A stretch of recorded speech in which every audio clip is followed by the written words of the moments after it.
As an insurance agent, there are always insurance coverages that you believe your client should purchase that they don't ultimately end up placing.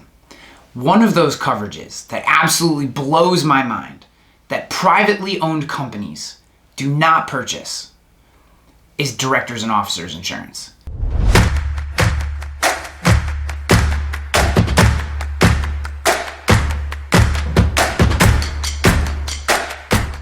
There's something about D&O that it feels like only a non-profit thing that couldn't be farther from the truth. If you are a director or an officer of a privately held organization, you personally, not as a company, but personally, have a responsibility to that organization and can have a lawsuit filed against you personally if you do not keep your end of the bargain as a leader, if you're not doing what's right as a leader for that organization. This is leadership insurance. Directors and officers is leadership insurance. And there are 19 primary sources. This is not an all-inclusive list, but there are 19 primary sources of directors and officers insurance liability exposure to privately held companies. Here we go. So first, you can have lawsuits brought against you by your employees. Wrongful dismissal, discrimination, that also includes sexual misconduct, breach of employee contract, and failure to address health and safety concerns. Think about everything that's going on with COVID right now.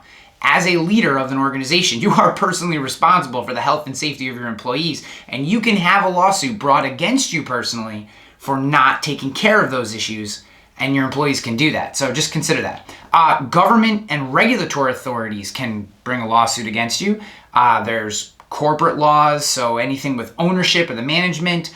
There's security laws, so the administration of any financial or fiduciary liability that you have, consumer protection laws, and breaking any kind of occupational health or safety law, again, taxation laws, and then you also have environmental laws. So if your organization is doing something that goes against what the EPA, any laws regarding the Environmental Protection Act.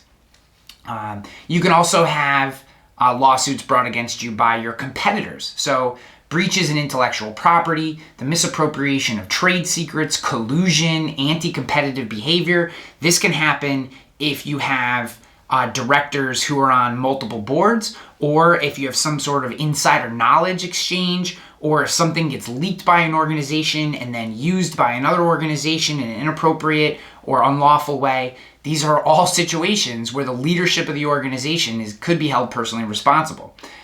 You then have your creditors. Your creditors can file lawsuits based on breach of fiduciary duty, breach of duty of due care, negligence, and deliberate misconduct. And finally, your shareholders or investors can bring lawsuits against management if it appears that they've breached their duties to the organization. That's a lot of exposure for the leaders, the directors and officers, the leaders of your organization. And the only policy that's going to pick that up, for the most part, is directors and officers insurance. So privately held companies, if you want to protect your leadership in the event that just the things that I mentioned could potentially happen, directors and officers insurance is the coverage that you need to do that. If you have any questions about D&O insurance, if you're a privately held company, you've never even considered D&O, give us a call at Rogue Risk, 518-960-6600. Visit us online to start a conversation, and we can talk through your exposure and find a D&O or even a management liability policy that can protect you and your leadership team. Thank you, and we look forward to working with you.